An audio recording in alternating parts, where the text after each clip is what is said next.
जब आज हम इस सदन को छोड़ रहे हैं, तब मैं उन पत्रकार मित्रों को भी याद करना चाहता हूं जिन्होंने जीवन में, कुछ लोग तो ऐसे हैं जिन्होंने पूरा जीवन अपने कार्यकाल में संसद के काम को ही उन्होंने रिपोर्ट किया है। एक प्रकार से वो जीवंत साक्षी रहे हैं। उन्होंने यहां की पल पल की जानकारी देश तक पहुंचाई, और तब तो ये सारा टेक्नोलॉजी अवेलेबल नहीं थी। तब वही लोग थे जो यहां की बात पहुंचाते थे, और उनका सामर्थ्य था वो अंदर की भी पहुंचाते थे और अंदर की भी पहुंचाते थे।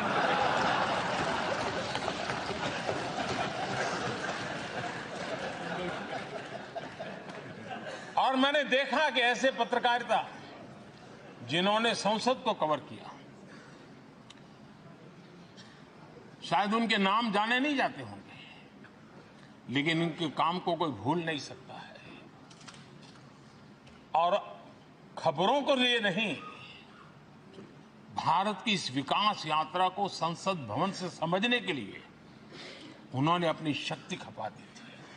आज भी पुराने जो पत्रकार मित्र मिल जाते हैं और जिन्होंने कभी संसद को कवर किया हो, तो ऐसी अननोन चीजें बताते हैं जो उन्होंने अपनी आंखों से देखी होती, कान से सुनी होती है, जो अचरज करने वाली होती है। यानी एक प्रकार से जैसी ताकत यहां की दीवारों की रही है, वैसा ही दर्पण उनकी कलम में रहा है, और उस कलम ने देश के अंदर संसद के प्रति, संसद सदस्यों के प्रति एक अहोभाव का भाव जगाया है।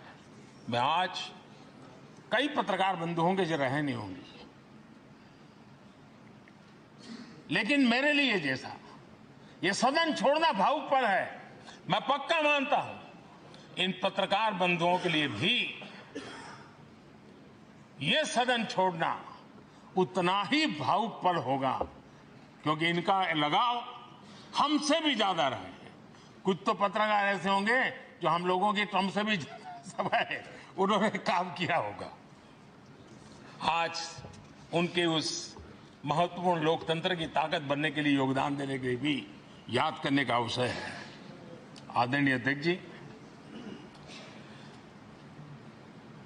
जब हम सदन के अंदर आते हैं,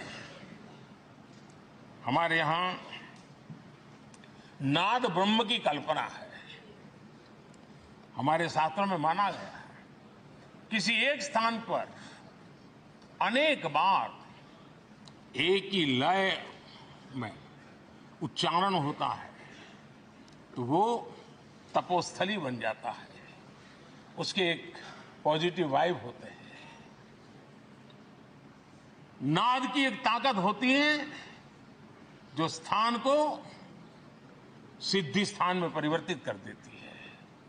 मैं मानता हूं ये सदन भी उस 7-7.5 हजार जनप्रतिनिधियों के द्वारा बार बार जो शब्द गूंजे हैं, जो वाणी यहां गूंजी है, उसने इस सदन में हम बैठकर आगे चर्चा करें या ना करें, लेकिन इसकी गूंज इसे तीर्थ क्षेत्र बना देती है।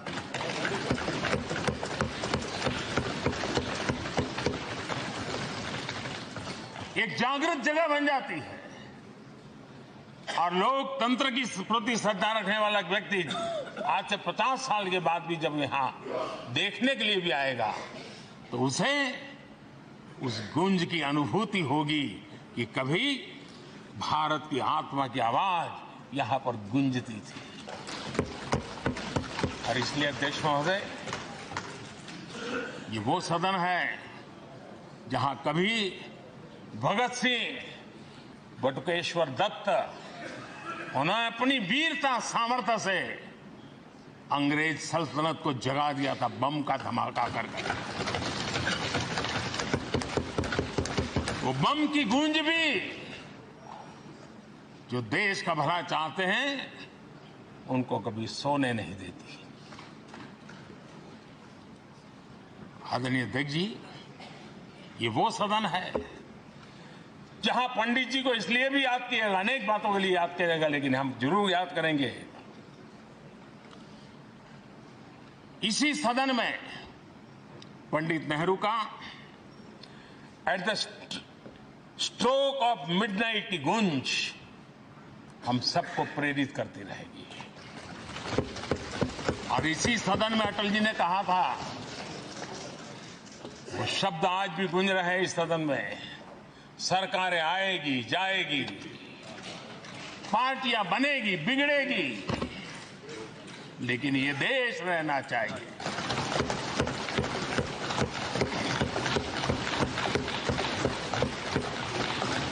आदरणीय अध्यक्ष जी, पंडित नेहरू की जो प्रारंभिक मंत्री परिषद थी, बाबा साहब आम्बेडकर जी एक मंत्री के रूप में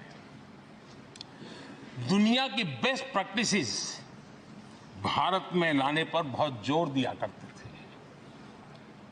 फैक्ट्री कानून में अंतर्राष्ट्रीय सुझावों को शामिल करने पर बाबा साहब सर्वाधिक आग्रही रहे थे और उसका परिणाम आज देश को लाभ मिल रहा है।